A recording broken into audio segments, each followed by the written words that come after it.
You attribute the success how your team came out fast and did the things they need. What did you attribute the success for, offensively and for the team to be able to win that hockey game? Just ready to play. I think they, again, we had a big disappointment our last time here. I know that the guys felt that, and again, it's a very competitive group. They look in the mirror and know they needed to be better than their last game here, and specifically, and took it to heart. With Tuck and Darlene out, psychologically, that's tough to handle, having two guys out of lineup in the same day. What does it say about them that they were able to respond the way that they did under those circumstances?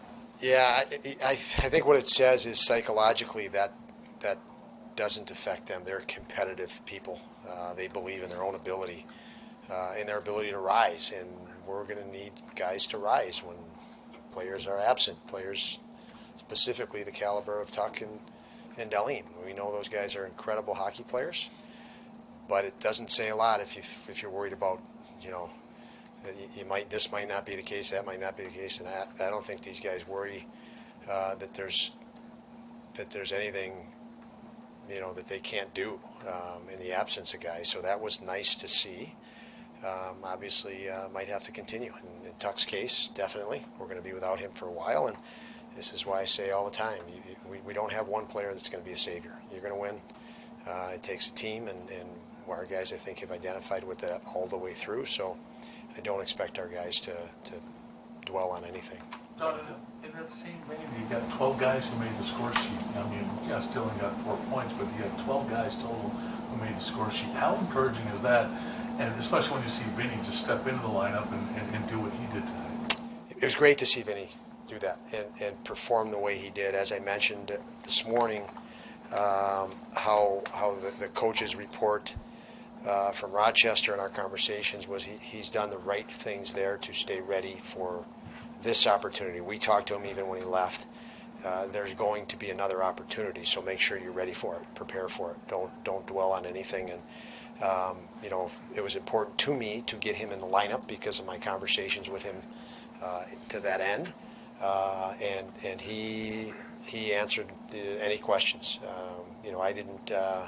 I was excited to put him in today, knowing we had talked about that upon him going down, and the reports I had from him there. So that's nice to see. As far as lots of goals by lots of different players, that's what we've been all about, trying to develop that for a couple of years now, and this is why.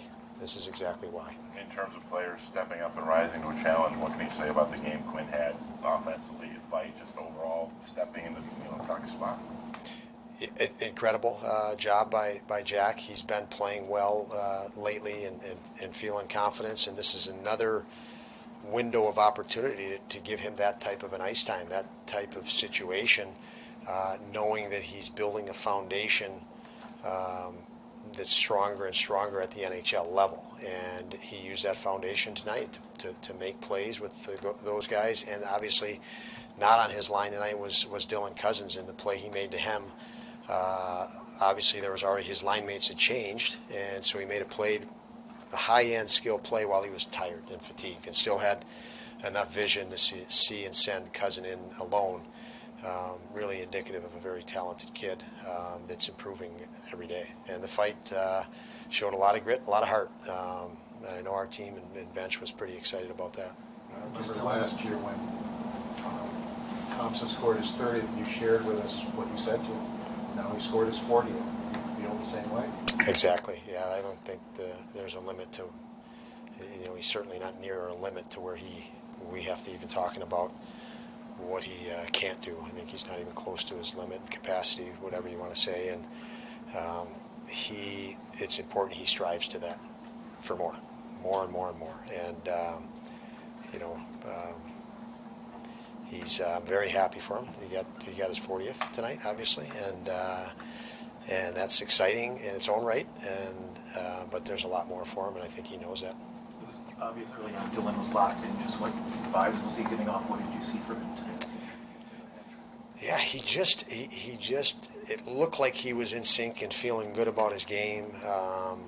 Obviously incredible pace. What a first goal chip out into neutral ice. I think Middlestead won the first race to get to the puck, then delayed, and a nice chip in the area that Cuzzy was flying into. So he definitely had his feet moving today. You could tell he felt good, and speed. The impact he had, a lot of it was speed related, and he could have had one or two more as well. How do you take this momentum into Tuesday? You move right to it. I mean, we know the urgency of our situation and that every point matters, and you have to reset. And there were moments in the game we got sloppy today, and that was the talk after the game. We already started talking about Tuesday and the need to clean up areas and details that might have slipped with getting a little bit too comfortable. And it's important, even though we just finished this game, to recognize that we're already preparing for the next, and there's certain areas we need to prepare better. Don, in the past, and you've not been here, but there have been times where there have been February swoons, and it seems Sabres Nation sometimes is waiting for the floor to fall out beneath this team, and that's probably due to the past. How much confidence do you have that how this team has answered the bell? Coming off the Toronto loss, playing in Florida and sweeping those two teams, and then playing like this and being in a playoff spot at this point of the season, which has not been the case for a long time. How much confidence do you have this team has answered enough bells to be able to move forward and clinch that spot?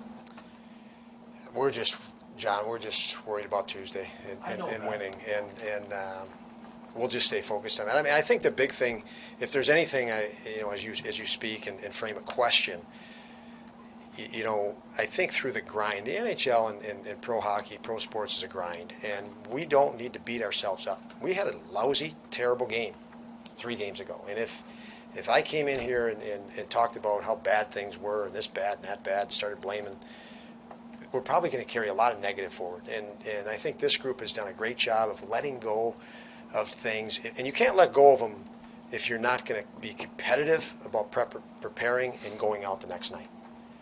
And so I think our guys have done a tremendous job, and I think it starts from ownership and management to not beat ourselves up and compound the already wear and tear that's going to take its course through the course of a season, physically and psychologically. And we can do that because I believe our guys are ultra competitive with an extremely high level of passion to compete and a deep love of being here in Buffalo and playing for Sabre fans. So, we lost that game in Toronto, and I knew our guys would respond to it. So there's no sense beating them up. They know they weren't good, and I think that they've done a good job of that all year long. If they self-correct very well. What is it about Dylan Cousins and his game that allows him to excel with so many different lines? Compete, determination, resilience. He's very steadfast. Every moment, every face-off matters. He's learning to control emotional energy much better to know that, that there's a job that needs to be done. He's identifying better with which job that is, situational awareness. So, he's always had that passion, that fire, and now he's adding much more detail to his game through situational awareness and just maturity. So, thanks, guys.